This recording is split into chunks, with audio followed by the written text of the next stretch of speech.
It is also useful to know the principal or interest that has been paid in total up to a given period.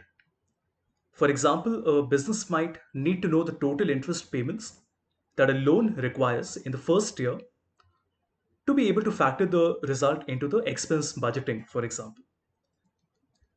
So this time the difference is that we have 5 years, 1, 2, 3, 4, 5. The interest rate is 8%, the period is 5, and the principal is 15,000.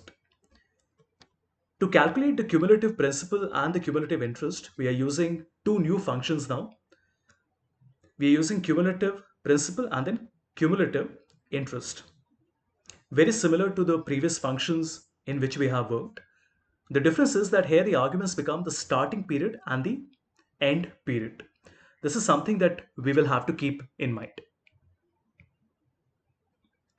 So let's come back to our example. So what we want to do here is to find out the cumulative principal, we will write cumulative principal. Like earlier, the rate would be divided by 12. The NPER would be 5 years into 12, and the principal would be 15,000. So far, so good. And now we have the start period and the end period. Now, my start period here is going to be the year 1 minus 1 into the number of months, which is 12, plus 1.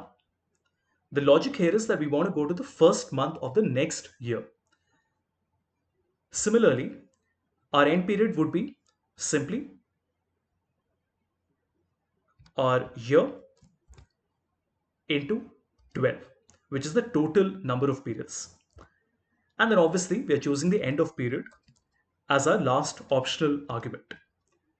The result we get is 2541. Let's just break the formula down into different lines and see how it is working. Okay. So we have the cumulative principal that we want to calculate. The first argument is the rate, which is 8% divided by the number of months. NPER is the number of years into number of months. C6 is nothing but the principal amount. And then remember, we are looking at E5 minus 1, which is year 1 minus 1. Obviously, the result is 0, right? And then we are adding 1 to it, which means that once we have put the dollar signs in the right places, so this would be $C, $4, $C, $5, $C, $6, and then this would be $E5 and then again $E5, and I copy it down, we get these numbers. So if you look at year 2, E6 minus 1 would be 2 minus 1, which is 1, and that 1 is being multiplied by 12 plus 1, right? So I hope that makes sense. So if I just take out this part, it gives me 13.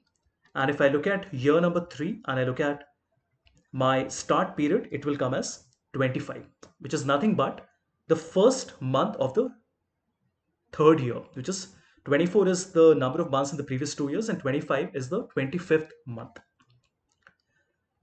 To calculate the cumulative interest, very similar, we have the cumulative IPMT function, where we can write our interest divided by 12. In fact, we also put the dollar sign at the same time.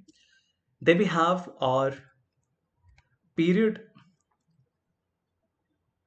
into 12. Then we have the principal amount, which is C6. After that, we're doing exactly what we did earlier, which is we are taking our value of year 1 minus 1 into 12 plus 1. The end period would be just the NPER, which would be E5 into 12, and then we have the type as 0. So we have a dollar sign here and a dollar sign here, and we get 1108.15.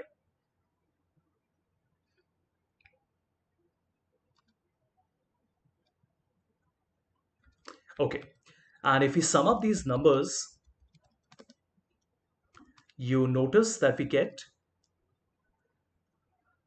minus 15,000, which is obviously the cumulative principal, and the total interest, which is 3,200. And if you look at the total,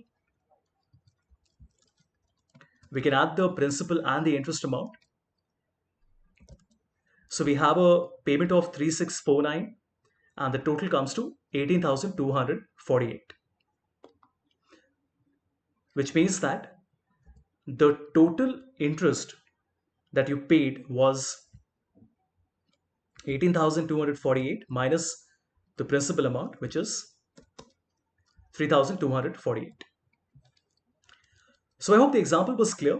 This is very, very handy because if you want to find out the cumulative principal, it allows you to find, as of a given date, what is the total principal. And for large expenses, when you're doing expense budgeting, it is very important for an organization to know that as of year 3, what would be the cumulative principal and the interest that they would have to pay.